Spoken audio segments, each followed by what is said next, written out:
রাজস্বীর কাছে যাব। রাজস্বী, বিশ্বাস করো, হুমায়ুন মানে মমতা বন্দ্যোপাধ্যায় বলছেন না যে অর্ধেক কথা ছোট্ট করে বাইট চালানো এইসব হচ্ছে। হুমায়ুন কবির ওই সভা থেকে যা যা বলেছেন, টেলিভিশন ছেড়ে দাও, গোটা পৃথিবীর কোনো চ্যানেল হয়তো এয়ার করতে পারবে না। এতটা কমিউনাল, এতটা সাম্প্রদায়িক, এতটা একটি সম্প্রদায়ের বিরুদ্ধে, আমি নির্দিষ্টভাবে বলছি, সনাতন ধর্ম বিরোধী যে কথা বলেছে, মানে এইটা আমার পক্ষে চালানোটাও একটা বিড়ম্বনার কারণ হবে, কারণ আমি গ্রেপ্তার হয়ে যাব। এটা কি ধরনের জিনিস আমি প্রোপাগেট করার কথা বলছি? আর সেখানে মমতা বন্দ্যোপাধ্যায় না এনাকে কিছু বলবেন, উল্টে রিপাবলিক বাংলার নামে যাবতীয় যা দায়িত্ব দায় চাপিয়ে দেবেন। ময়ূকদা তৃণমূলের সমর্থক শুরু করলেন, with power comes great responsibility. শেষটা যেটার মমতা বন্দ্যোপাধ্যায় কেন, গোটা তৃণমূল কংগ্রেসের কোনো নেতা নেত্রী পঞ্চায়েত থেকে পার্লামেন্ট অবধি শেষ শব্দটার কারুর কাছেই কোনো অস্তিত্ব নেই, মানে নেই, কোনো রকম দায়িত্বও নেই। তবে হ্যাঁ, স্পাইডারম্যান খাচ্ছে ঘুষি, খাচ্ছে ল্যাং, এটাই মমতা বন্দ্যোপাধ্যায়ের অবস্থা হয়েছে। কালীঘাটের গিরগিটি আবার ঠাসিয়ে খেয়েছে একখানা চাঁটি। এবার তাই জন্যে কালীঘাটের গিরগিটি অ্যাজ ইউজুয়াল গিরগিটির মতন করে তার রং বদল করে নিয়েছে। আমরা বারবার বলেছি, এবার সমস্যা হচ্ছে চাপে এমন গিরগিটি পড়েছে যে গিরগিটির দলের বাকি গিরগিটিরাও তাদের নিজেদের খোলস ছেড়ে বেরিয়ে আসছে এখন। দেখুন, দেবাংশু দেবের অংশ, আল্লাহর অংশ, জিজাসের অংশ, ক্ষমাটি চাইতে হলো।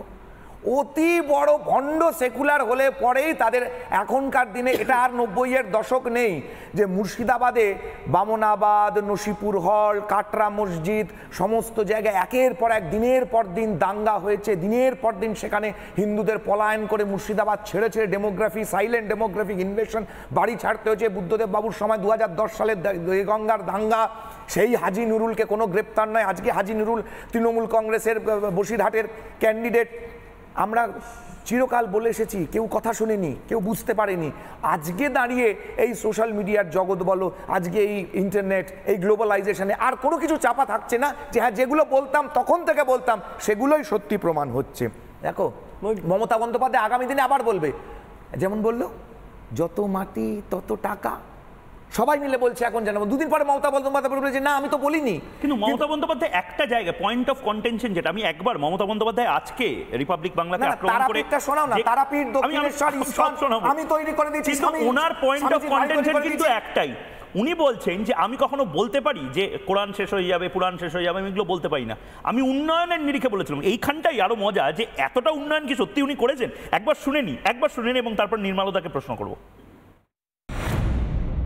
रिपब्लिक बांग्ला बोल के बीजेपी के एक चैनल है, उसी ने आधा काट दिया और आधा काट के बोला, हम बोला कुरान खत्म होना चाहिए। हम क्यों बोलेगा कुरान खत्म होना हमारा थोड़ा ही काम है, और तुमने पूरा काट के हमारा खिलाफ में शर्म होना चाहिए।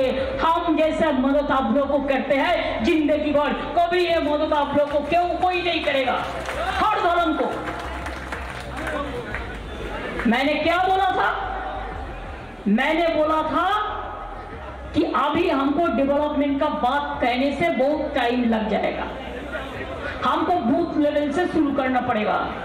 जो डेवलपमेंट हम लोगों ने किया है, अगर हम उसको चर्चा शुरू करें तो हमारा रामायण, कुरान, महाभारत, बाइबल, वो भी इतना टाइम नहीं लगेगा पढ़ने से जो टाइम हमको एक बोलने से टाइम लगेगा। इसमें इतराज क्या है? निर्मल मुखर्जी, মমতা বন্দ্যোপাধ্যায় আবারও একটা কথা বলছেন যে আমি কি ভুল বলেছি? আমি বলেছি যে রামায়ণ, মহাভারত, কোরআন, পুরাণ এই সমস্ত কিছু পড়তে যতটা টাইম লাগবে তার থেকেও বেশি টাইম আমার পরিস্থিতিতে লাগবে আমি যা যা করেছি এই 11 বছরে, মানে ডবল চাকরি, ডবল উন্নয়ন ইত্যাদি। আচ্ছা, এত কিছু করেছেন, তাহলে রেমালের সময় এই রেমাল আমি চেষ্টা করব কার্তিক মহারাজের কাছে, আমাদের ক্যামেরা পার্সন যদি পৌঁছে গিয়ে থাকেন কার্তিক মহারাজকে নিয়ে আসতে লাইভে, আমি চেষ্টা করব। মানে রেমালের পরে আমি দেখলাম সমস্ত রাজনৈতিক দল বলছে যে আমাদের সাহায্য করতে হবে, ভারত সেবাশ্রম সংঘ বিপুলভাবে সাহায্য করছে। যদি সবই করে থাকেন, তাহলে এত আন্দোলন, এত হাহাকার, এত কিছু হচ্ছে কেন বাংলাতে? এত যদি উনি সাটাসাট উন্নয়ন করে দিয়ে থাকেন।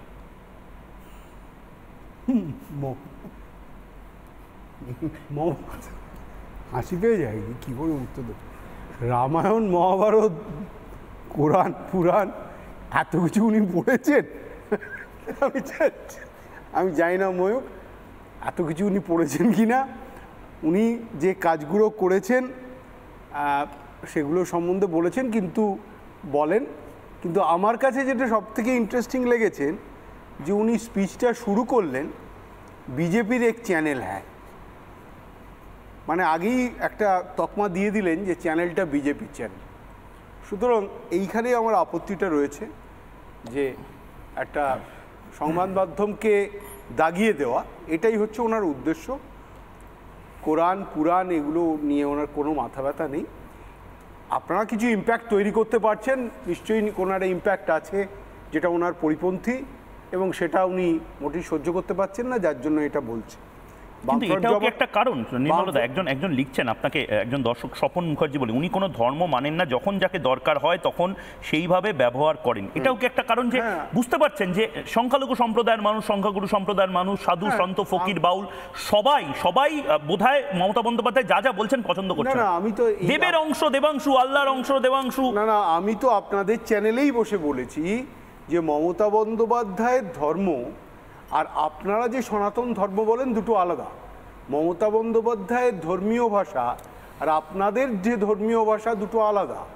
তার কারণ হচ্ছে মমতা বন্দ্যোপাধ্যায় রাজনীতি করেন, তিনি ক্ষমতা দখল করতে চান, তিনি ভোট পেতে চান। সুতরাং তিনি তার সুযোগ সুবিধে মতো যখন প্রয়োজন পড়ে তখন বলেন, মানে যদি প্রয়োজন হয় সাধুদের নেবেন, যদি প্রয়োজন না হয় সাধুদের বিরোধিতা করবেন। আজকে কোরআন পুরাণের কথা বলছেন, কিন্তু একটাই ব্যাপার, সেটা হচ্ছে আমরা দেখেছি বামপন্থী জমানার সময় যে প্রত্যেক দিন তাদের মুখপত্রে কিছু বেরোলে পরের দিন সেটা মানে প্রতিবাদ বলে লেখা হতো, প্রত্যেক দিন বেরোতো। মানে ধরুন অন্য কাগজে যেগুলো ওরা বলতো বুর্জোয়া পত্রিকা, সেই বুর্জোয়া পত্রিকায় যেগুলো বেরোতো তার প্রতিবাদ দেওয়া হতো। মমতা বন্দ্যোপাধ্যায় একটা জিনিসই বোঝেন, সেটা হচ্ছে রাজনীতি আর ক্ষমতা। যেখানে আজকে উনি এই কথাগুলো বলেছেন তার পার্সপেক্টিভটা আপনাকে বুঝতে হবে, ওর ভেনিউটা বুঝতে হবে, সেখানকার বড় বাজার। এবার ওইখানটা উনি ধরেই নিচ্ছেন যেহেতু ওটা বাংলাভাষী জায়গা নয়, এটা ওনার একটা মন, হিন্দিতেই বলেছেন, হ্যাঁ হিন্দিতে বলছেন,